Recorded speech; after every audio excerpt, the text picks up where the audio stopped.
The ripple effect of kindness. How one kind word changed everything. It was a Tuesday like any other Tuesday, except for Mrs. Gable. Mrs. Gable was having a truly terrible Tuesday. First, she spilled coffee all over her favorite blouse, the one with the little embroidered birds. Then, she missed the bus, resulting in a frantic dash to work, where she arrived late and flustered. Her boss, Mr. Henderson, a man known for his perpetually sour expression, gave her a sharp look that could curdle milk. By lunchtime, Mrs. Gable felt like a deflated balloon, ready to burst at the slightest touch. She trudged to the cafeteria, her stomach rumbling with hunger and anxiety.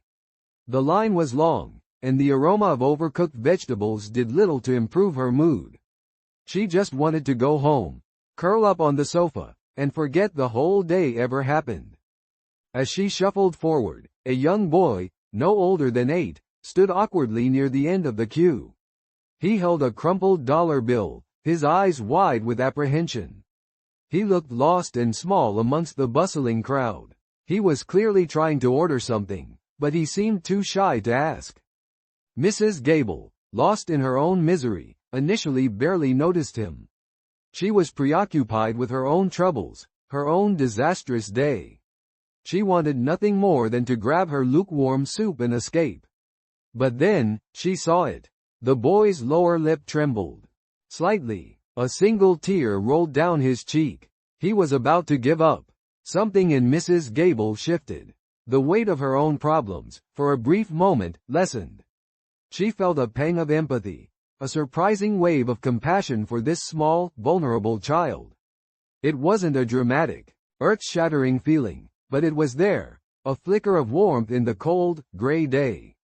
Taking a deep breath, she did something entirely unexpected. She smiled, a genuine smile, a smile that reached her eyes, a smile that hadn't graced her face all day. She gently approached the boy. "Hi there," she said softly, her voice surprisingly calm despite the turmoil within. "Are you all right?" The boy looked up, startled by her kindness. He mumbled something inaudible. "I didn't quite catch that," Mrs. Gable said patiently, kneeling down to his level. This simple act, this act of putting herself on the same level as the child, changed everything.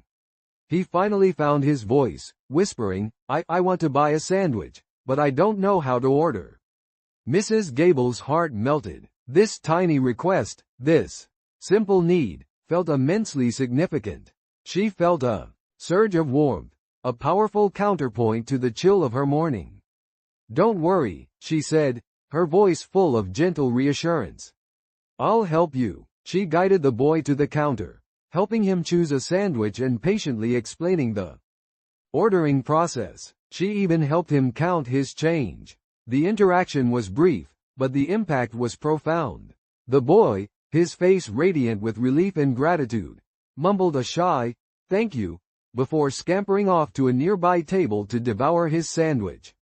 He even gave Mrs. Gable a small, shy wave as he went. Mrs. Gable collected her soup, a different feeling settling over her. The weight of her own problems hadn't vanished completely, but their grip had loosened considerably. The simple act of kindness, the act of helping the boy, had shifted her perspective. It had shifted her mood. As she ate her lunch, she noticed something else. Other people were observing her interaction with the boy. A few gave her approving nods. Others smiled back. The atmosphere in the cafeteria, previously tense and hurried, felt slightly lighter, more optimistic. The ripple effect had begun. Back at her desk, Mr. Henderson, usually a walking storm cloud, surprised her with a small, almost hesitant compliment on a recent report. Perhaps, she mused, his own day hadn't been so bad after all. Perhaps her kindness had indirectly touched him too. The rest of Mrs. Gable's day was far from perfect. She still had to tackle her overflowing inbox and deal with a few minor office crises. But the shadow of her morning misery had lifted. She found herself approaching her tasks with renewed energy, a quiet sense of purpose replacing the earlier despair. That evening, as she ironed her mended blouse, Thank goodness for mending kits. She reflected on her day. She realized something profound.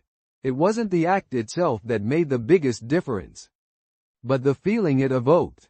It wasn't just about helping the boy. It was about the connection, the empathy, the shift in her own emotional landscape.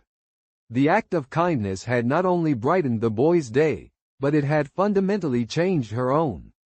She had been so consumed by her own troubles, so focused on her own unhappiness, that she had almost missed the opportunity to experience the profound joy of giving, the surprising power of a simple act of kindness. The spilled coffee, the missed bus, Mr. Henderson's sour expression, they all still happened, but they no longer held the same power over her. They were merely details in a day that, thanks to one small act of kindness, had been ultimately transformed. The next day, Mrs. Gable started her day differently. She smiled at the bus driver, held the door open for a woman struggling with groceries, and offered her seat to an elderly gentleman on the bus. She noticed small opportunities for kindness throughout the day, seizing them with a newfound eagerness. The feeling of warmth and positivity that she had experienced the previous day stayed with her, a comforting reminder of the extraordinary power of a single kind word. She learned that kindness wasn't merely about grand gestures. It was about the small, everyday interactions, the quiet moments of connection, the subtle shifts in perspective. It was about recognizing the humanity in others, and in doing so, rediscovering one's own. One kind word, one small act of compassion, had created a ripple effect, transforming not only a young boy's day but also her own, and perhaps even touching the lives of others in ways she might never know. It was a testament to the power of human connection, the magic of empathy, and the enduring significance of a single, simple act of kindness. Over the following weeks and months, Mrs. Gable made a conscious effort to practice kindness daily.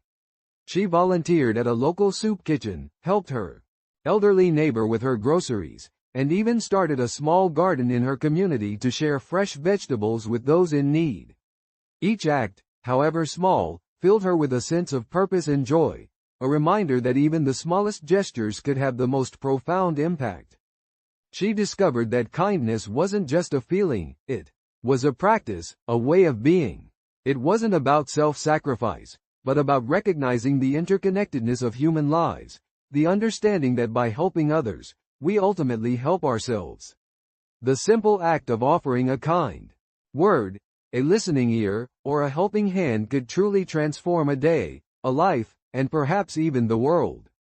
She learned that the truest measure of a life wasn't in the accumulation of wealth or possessions, but in the acts of kindness and compassion shared along the way. And it all started with one small, seemingly insignificant moment.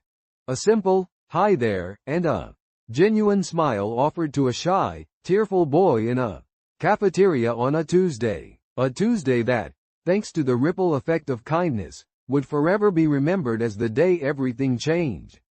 Mrs. Gable's story spread throughout her workplace, her community, and beyond. It became a small, quiet reminder that even in the face of adversity, even on the worst of Tuesdays, a single act of kindness can make all the difference.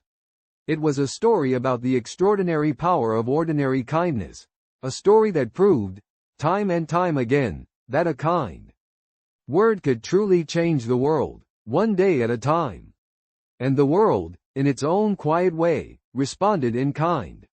More smiles were shared, more doors were held open, more acts of kindness blossomed, all thanks to the ripple effect, started by a single, heartfelt act of compassion on a rather ordinary Tuesday. The end.